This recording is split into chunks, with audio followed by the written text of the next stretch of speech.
얼마 전에 무릎 통증으로 오신 분인데요. 치료도 꾸준히 받으시고 무릎 강화하는 운동도 열심히 하시는데 도무지 낫질 않는다고 하시더라고요. 이것저것 여쭤보다가 신발 이야기를 하게 됐는데 걸을 때 편하다고 정말 오래 신던 운동화를 매일 신고 다니셨던 거예요. 그게 문제였습니다. 그냥 편하다고 내 발을 정확하게 지탱해 줄 수 없는 맞지 않는 신발을 신으면 길을 걸을 때마다 무릎 안쪽으로 쏠리는 하중이 커지면서 치료를 받아도 염증이 계속 반복되는 구조가 만들어지거든요. 신발 바꾸시라고 권해드리고 나서 한 달이 지났는데 같은 치료를 받는데도 회복 속도가 확실히 달라지셨어요. 오늘 내 신발 밑창 달아있는 걸 보고 내 체형이 어떻게 틀어져서 내 무릎이 아픈 건지 확인하실 수 있을 거고요. 내 발 상태에 맞는 신발이 뭔지 어떻게 골라야 무릎 통증이 줄어드는지 정확하게 아실 수 있을 겁니다.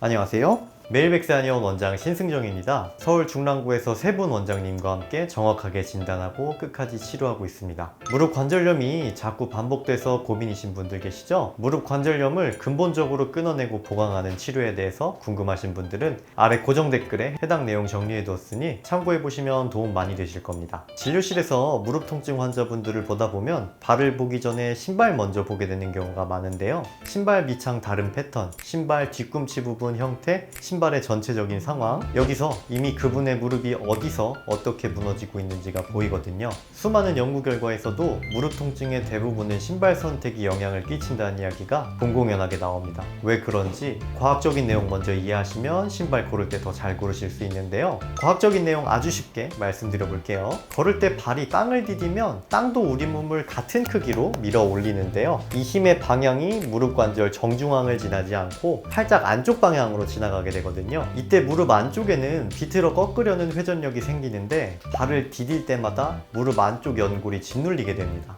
여기서 우리가 평소에 신고 있는 신발에 따라서 이 짓눌리는 힘을 늘리느냐 줄이느냐에 따라서 무릎에 가해지는 하중이 완전히 달라지게 됩니다. 그리고 40대 이후부터는 이 영향이 훨씬 크게 나타납니다. 우리 몸에는 발바닥에는 땅의 상태, 기울기, 내 몸이 어디에 있는지를 감지하는 센서 기능이 있는데 이걸 고유수용성 감각이라고 합니다. 그런데 40대를 넘어가면서 이 감각이 점점 무뎌지기 시작하거든요. 젊을 때는 어떤 신발을 신어도 몸이 알아서 자세를 잡아줬는데 나이가 들수록 이 기능이 떨어지니까 신발이 제대로 잡아주지 못하면 무릎에 부하가 더 걸려버립니다. 그러니까 40대 이상은 신발이 더 이상 패션이 아니라 건강 장비라고 보셔야 됩니다. 무릎 통증이 있는 분들이 잘못 신고 있는 신발들 세 가지로 분류할 수가 있습니다. 첫 번째, 밑창이 타이어처럼 두꺼운 맥스 쿠션 운동화. 요즘 유행하는 신발이죠. 신어보면 꼭 이렇게 느끼실 수도 있겠는데요. 마치 물침대처럼 푹신하고 디딘 것 같지도 않다. 발바닥에 가해지는 충격이 일단 줄어드는 것은 사실인데요. 그런데 이게 의학적으로는 굉장히 위험하거든요. 두 가지 문제가 생깁니다. 첫째는 감각 차단이에요. 밑창이 너무 두꺼워서 발바닥 센서가 지면 정보를 아예 못 받아요. 정보가 안 들어오면은 뇌가 불안해지거든요. 이때 몸은 자동으로 근육들을 한꺼번에 동시에 수축시킵니다. 힘이 들어가야 할 근육, 빠져야 할 근육 구분 없이 다 같이 긴장하는 거예요. 그렇게 되면 무릎 관절에 가해지는 충격이 오히려 2배, 3배 더 강해집니다. 충격을 줄이려고 산 신발인데 충격이 더 커지는 구조가 만들어지는 거예요.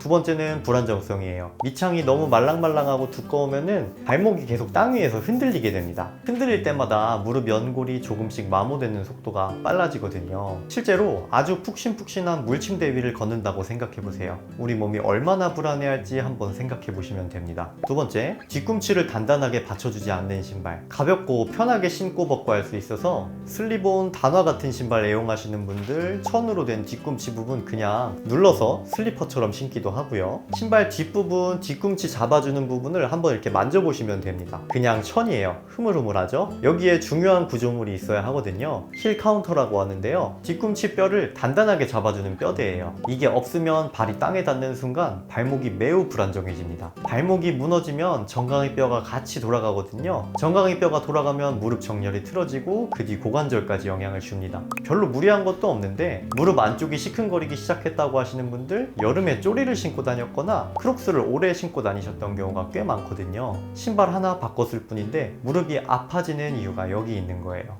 세 번째, 굽이 높은 신발. 여성분들만의 문제가 아닙니다. 남성분들 구두도 굽이 있거든요. 뒤꿈치가 3cm만 높아져도 우리 몸은 앞으로 넘어지지 않으려고 무릎을 살짝 구부린 채로 걷게 됩니다. 그 상태로 걸으면 무릎 앞쪽에 있는 슬개골 부분이 허벅지 뼈를 강하게 압박하게 되거든요. 연구에 따르면 이때 무릎에 가해진 압력이 평지를 걸을 때보다 최대 3배까지 올라간다고 합니다. 매일 신고 다니는 신발이 매 걸음마다 슬개골 허벅지의 관절을 3배 힘으로 갈아내고 있는 거예요. 자, 그러면 어떤 신발을 신어야 될까요? 먼저 내 발이 어떤 타입인가부터 확인하셔야 돼요. 신발 밑창 다른 패턴을 보시면 됩니다. 신발 안쪽이 더 많이 달아있다고 하면 이건 평발 경향이에요. 걸을 때 발목이 안쪽으로 무너지는 타입이고요. 바깥쪽이 더 많이 달아있다고 하면 요족 경향, 발등 아치가 높고 발이 뻣뻣한 타입이에요. 평발 경향인 분들이 신발을 어떻게 고르면 되냐 하면은 발목이 안쪽으로 무너지는 게 핵심 문제거든요. 이걸 잡아줘야 무릎 정렬이 잡힙니다. 첫째, 신발 안쪽이 더 단단하게 보강된 것을 고르세요. 아치를 단단하면서도 충격 흡수도 잘 되도록 적당한 각도로 받쳐주면은 발목이 안쪽으로 쏠리는 걸 막아줍니다. 두 번째, 쿠션은 적당하게. 너무 말랑한 쿠션은 오히려 발 균형을 무너지게 만들 거거든요. 눌렀을 때 빠르게 탄성이 돌아오는 적당한 밀도의 쿠션이 좋습니다. 세 번째, 뒤꿈치가 단단해야 됩니다. 신발 뒤꿈치 부분을 양쪽에서 손으로 꾹 눌러봤을 때 쉽게 눌리지 않는 것을 고르세요. 요족 경향인 분들이 신발 고르는 기준은요, 발이 이미 뻣뻣하고 딱딱해서 충격을 스스로 흡수하지 못하는 타입이거든요. 그러니까 신발이 그걸 대신해줘야 돼요. 첫째는 쿠션이 평발보단 더 부드럽고 넉넉하게, 평발과 달리 요족은 쿠션이 잘 받쳐주면 무릎으로 가는 충격을 줄여줍니다. 두 번째는 발 바깥쪽이 좀 더 보강된 것을 고르세요. 체중이 바깥쪽으로 쏠리니까 바깥 테두리를 잡아주는 구조가 필요하거든요. 세 번째는 아치 빈 공간을 메워주는 깔창. 높은 아치 밑으로 공간이 비어 있거든요. 딱딱하게 밀어 올리는 게 아니라 부드럽게 그 공간을 채워주는 바닥이 도움이 됩니다. 뒤꿈치가 단단해야 되는 거는 평발이랑 똑같이 적용됩니다. 발 타입이랑 상관없이 공동으로 체크해야 될 기준은 세 가지인데요. 하나는 힐 카운터 테스트. 신발 뒷부분을 손가락으로 꾹 눌러보세요. 쉽게 안 눌리면 합격입니다. 흐물흐물하면은 내려놓으셔야 돼요. 두 번째는 비틀기 테스트. 신발 앞코랑 뒤꿈치를 잡고 이렇게 빨래 짜듯이 비틀어 보세요. 흐물흐물하게 막 돌아가면 좋지 않아요. 쉽게 돌아가지 않되 탄력 있는 신발이 발바닥 아치를 보호해줍니다. 세 번째는 앞코 굴곡 테스트. 신발 앞코 3분의 1 지점에서만 이렇게 구부려지는지 확인하세요. 신발 가운데가 이렇게 접히거나 앞코가 안 굽혀지고 딱딱하면은 걸을 때 발 앞쪽 근육이 과부하를 받게 됩니다. 이 세 가지만 쇼핑할 때 체크하셔도 무릎에 나쁜 신발은 상당히 걸러낼 수 있어요. 신발 바꾸는 것만으로도 걸을 때마다 무릎에 쌓이는 하중이 달라지거든요. 실제로 신발 바꾼 것만으로도 회복 속도가 눈에 띄게 달라지는 분들이 계세요. 그런데 오랫동안 잘못된 신발을 신어오신 분들 또는 무릎 통증이 꽤 오래된 분들은 신발만 바꾼다고 해서 바로 해결이 안 되는 경우가 있거든요. 이미 무릎 안쪽 연골과 주변 조직에 변화가 생겨 있을 수 있기 때문이에요. 연골 손상은 단계가 있어서요. 관절염이 2단계, 3단계까지는 염증 찌꺼기 싹 씻어내고 주변 조직 보강해주면 걷기가 훨씬 편해지고 일상생활 회복이 가능한데, 무릎 관절염이 4단계가 되어서 연골이 대부분 닳고 골극이 생겨서 뼈끼리 거의 부딪히는 상황까지 가면은 인공관절 수술밖에 답이 없어지실 수 있거든요. 내가 재발성으로 무릎 통증이 있다, 만성적으로 염증이 잘 생기고 물이 잘 찬다, 이럴 때는 빠른 치료가 필요합니다. 연골은 한 번 다르면 재생이 잘 안 되는 조직이라서 재발성으로 손상이 된다면 바른 치료 방향을 잡아서 염증 환경 개선과 조직 강화까지 하는 게 필요하거든요. 그렇다면 과연 내 무릎 연골 나이는 몇 살인지, 내 무릎 관절은 몇 단계인지, 재발하는 염증을 끊어내고 주변 조직을 강화하는 근본 치료 방법이 궁금하신 분들께서는 자세한 내용 고정 댓글에 넣어두었으니 참고하시면 도움 많이 되실 겁니다. 관절염 치료는 지금이 가장 빠른 시점이라고 보시면 됩니다. 평생 쓸 무릎이니 지금 건강에 더 신경 쓰셔야 됩니다. 오늘 내용 한 줄로 정리하면 이렇게 됩니다. 신발은 생각보다 훨씬 무릎 건강에 중요하고 내 발 타입에 맞는 신발이 치료보다 먼저 확인해야 하는 것일 수 있습니다.